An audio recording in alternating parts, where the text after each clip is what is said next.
കഴിഞ്ഞ ദിവസങ്ങളിൽ പാകിസ്ഥാൻ്റെ വിവിധ സേനാ കേന്ദ്രങ്ങളിൽ യുദ്ധവിമാനം പോലുമില്ലാത്ത താലിബാൻ ഭരണകൂടം എങ്ങനെയാണ് വ്യോമാക്രമണം നടത്തിയത് എന്ന ചോദ്യം ഉയർന്നിരുന്നു.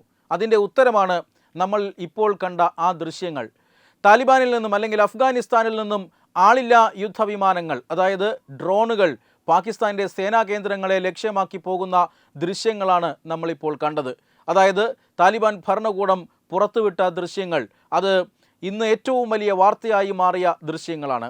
അതായത് ഈ ഡ്രോണുകൾ ലക്ഷ്യം വച്ചത് പാകിസ്ഥാൻ്റെ അതിപ്രശസ്തമായ രാവൽപിണ്ടിയിലെ നൂർഖാൻ വ്യോമത്താവളങ്ങളെയായിരുന്നു. നൂർഖാൻ വ്യോമത്താവളത്തിൽ മാത്രമല്ല, പാകിസ്ഥാൻ്റെ ബലൂചിസ്ഥാൻ പ്രവിശ്യയിലുള്ള ക്വറ്റയിലെ സൈനിക കേന്ദ്രത്തിലും തങ്ങൾ ആക്രമണം നടത്തി. ഈ സൈനിക കേന്ദ്രങ്ങളടക്കം നിരവധി സേനാ കേന്ദ്രങ്ങളിൽ തങ്ങൾ ഇന്നും ആക്രമണം നടത്തിയെന്ന് താലിബാൻ അവകാശവാദം ഉന്നയിക്കുകയായിരുന്നു ഇന്ന് രാവിലെ.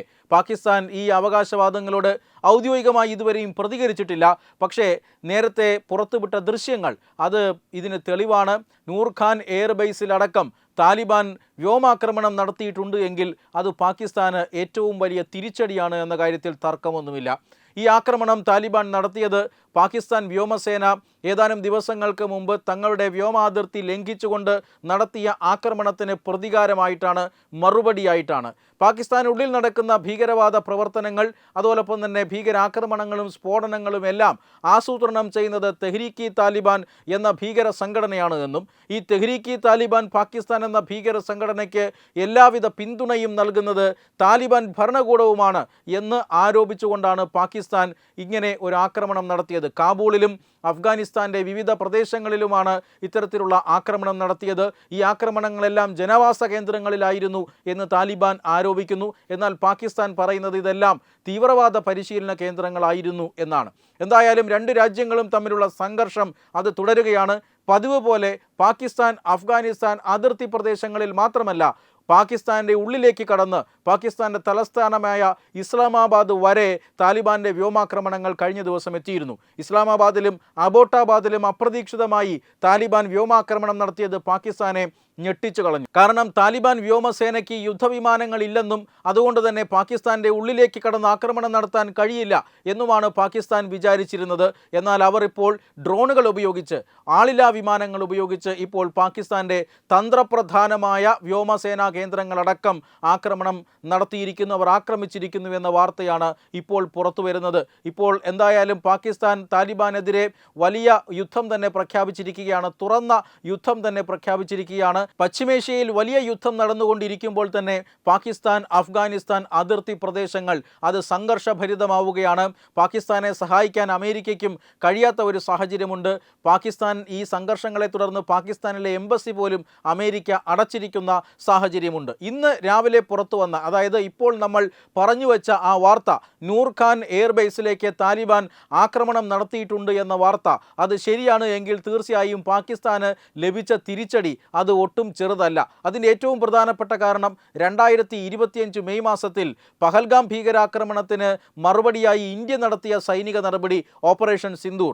ആ ഓപ്പറേഷൻ സിന്ദൂറിൽ ഏറ്റവും പ്രധാനപ്പെട്ട ഒരു ടാർഗറ്റായി മാറിയത് റാവൽപിണ്ടിയുടെ ഇതേ നൂർഖാൻ വ്യോമത്താവളമായിരുന്നു. നൂർഖാൻ വ്യോമത്താവളത്തിൽ ഇന്ത്യയുടെ ബ്രഹ്മോസ് മിസൈൽ പതിച്ചുവെന്ന് പാകിസ്ഥാൻ പ്രധാനമന്ത്രി അടക്കം സമ്മതിച്ചിട്ടുള്ള കാര്യമാണ്.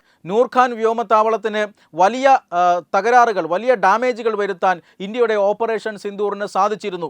ആ വ്യോമത്താവളം ഉപയോഗിക്കാൻ കഴിയാത്ത രീതിയിൽ ഇന്ത്യ തകർത്തിരുന്നു. ആ ആക്രമണം വരുത്തിവെച്ച നഷ്ടം, അതിൽ നിന്ന് കരകയറുന്നതിന് മുമ്പ് തന്നെ ഇതാ വീണ്ടും ഒരാക്രമണം അതേ വ്യോമത്താവളത്തിൽ നടന്നിരുന്നു. അതായത് പാകിസ്ഥാൻ്റെ നൂർഖാൻ വ്യോമത്താവളത്തിൽ ഓപ്പറേഷൻ സിന്ദൂർ വരുത്തിവെച്ച നാശനഷ്ടങ്ങളെക്കുറിച്ചും അവിടെ ആ ഓപ്പറേഷൻ സിന്ദൂർ സമയത്ത് ഉണ്ടായ നാശനഷ്ടങ്ങൾ പരിഹരിക്കുവാൻ പാകിസ്ഥാൻ അവിടെ അറ്റകുറ്റപ്പണികൾ നടത്തുന്നതായും നിർമ്മാണ പ്രവർത്തനങ്ങൾ നടത്തുന്നതായിട്ടുമുള്ള ഉപഗ്രഹ ചിത്രങ്ങളൊക്കെ പിന്നീട് പുറത്തു വന്നിരുന്നതാണ്. പാകിസ്ഥാൻ നൂർഖാൻ വ്യോമത്താവളം ശരിയാക്കിയെടുക്കുന്നതിന് വേണ്ടിയിട്ടുള്ള അന്തിമഘട്ടത്തിലാണ്. ആ പ്രവർത്തനങ്ങൾ ഏതാണ്ട് അന്ത്യഘട്ടത്തോട് അടുക്കുന്ന സമയത്താണ് ഇപ്പോൾ വീണ്ടും തിരിച്ചടിയായി താലിബാൻ്റെ ഭാഗത്തു നിന്നുള്ള ആക്രമണം ഉണ്ടായിരിക്കുന്നത്. ഇത് പാകിസ്ഥാനെ വല്ലാതെ ചൊടിപ്പിച്ചിരിക്കുമെന്ന കാര്യത്തിൽ തർക്കമൊന്നുമില്ല. ഇത് ഇത് പാകിസ്ഥാനെ സംബന്ധിച്ചിടത്തോളം വലിയ തിരിച്ചടി തന്നെയാണ്. ആദ്യം ഇന്ത്യ, പിന്നീട് താലിബാൻ. ഏറ്റവും പ്രധാനപ്പെട്ട കാര്യം, വലിയ ആയുധ ശേഖരമുണ്ട് എന്ന് പറയുന്ന പാകിസ്ഥാൻ, താലിബാനെ തീർത്ത് കളയുമെന്ന് പറയുന്ന പാകിസ്ഥാൻ, സൗദി അറേബ്യയും അമേരിക്കയും ഉൾപ്പെടെയുള്ള രാജ്യങ്ങളുമായി തങ്ങൾ സൈനിക കരാർ ഉണ്ടാക്കിയിട്ടുണ്ട് എന്ന് കഴിഞ്ഞ ഏതാനും മാസങ്ങൾക്ക് മുമ്പ് വീമ്പിളക്കിയ പാകിസ്ഥാൻ, തങ്ങളുടെ ഭാഗത്തേക്ക് ഏതെങ്കിലും ഒരു ആയുധം എത്തിയാൽ ഈ പറയുന്ന ഇസ്ലാമിക രാജ്യങ്ങളും അമേരിക്കയും എല്ലാം തങ്ങൾക്ക് കൂട്ടായി ഉണ്ടാകും എന്ന് വീമ്പിളക്കിയ പാകിസ്ഥാൻ്റെ വ്യോമത്താവളങ്ങളിലാണ് ഇപ്പോൾ തുടരെ താലിബാൻ ഭരണകൂടം, അതായത് അഫ്ഗാനിസ്ഥാൻ പോലെയുള്ള സൈനിക ശേഷി വളരെ കുറഞ്ഞ ഒരു രാജ്യം ഇങ്ങനെ ആക്രമണം നടത്തുന്നത് എന്നുള്ളത് വലിയ നാണക്കേടായി മാറിയിരിക്കുന്നു. പാക് സൈന്യത്തിനും പാക് ഭരണകൂടത്തിനും പാക് രഹസ്യാന്വേഷണ വിഭാഗത്തിനുമെതിരെ വലിയ വിമർശനം പാകിസ്ഥാനുള്ളിൽ നിന്ന് തന്നെ ഇപ്പോൾ ഉയരുകയും ചെയ്യുന്നുണ്ട്. വെബ് ഡെസ്ക് തത്തുമൈ news. Brought you by Kerala AIDS control society. HIV AIDS സംബന്ധമായ സംശയങ്ങൾക്ക് 1097 എന്ന 24 മണിക്കൂറും പ്രവർത്തിക്കുന്ന ടോൾ ഫ്രീ നമ്പറിലേക്ക് വിളിക്കുക. വാട്സാപ്പിലും ഫേസ്ബുക്കിലും ഒക്കെ സ്റ്റാറ്റസ് അപ്ഡേറ്റ് ചെയ്യാറുണ്ടല്ലോ. HIV സ്റ്റാറ്റസോ HIV പിടിപെടാനുള്ള സാഹചര്യങ്ങളിൽ കൂടി അറിഞ്ഞോ അറിയാതെയോ കടന്നു പോയിട്ടുണ്ടാവാം. എന്ത് തന്നെയായാലും മുൻകൂട്ടി പരിശോധിച്ച് HIV സ്റ്റാറ്റസ് അറിയൂ. സൗജന്യ HIV പരിശോധനയും കൗൺസിലിങ്ങും ആരോഗ്യ കേന്ദ്രങ്ങളിൽ പ്രവർത്തിക്കുന്ന ICTC അഥവാ ജ്യോതിസ് കേന്ദ്രങ്ങളെ സമീപിക്കുക. നിങ്ങളുടെ സ്റ്റാറ്റസ് എന്തായാലും വിവരങ്ങൾ രഹസ്യമായി സൂക്ഷിക്കുന്നതായിരിക്കും.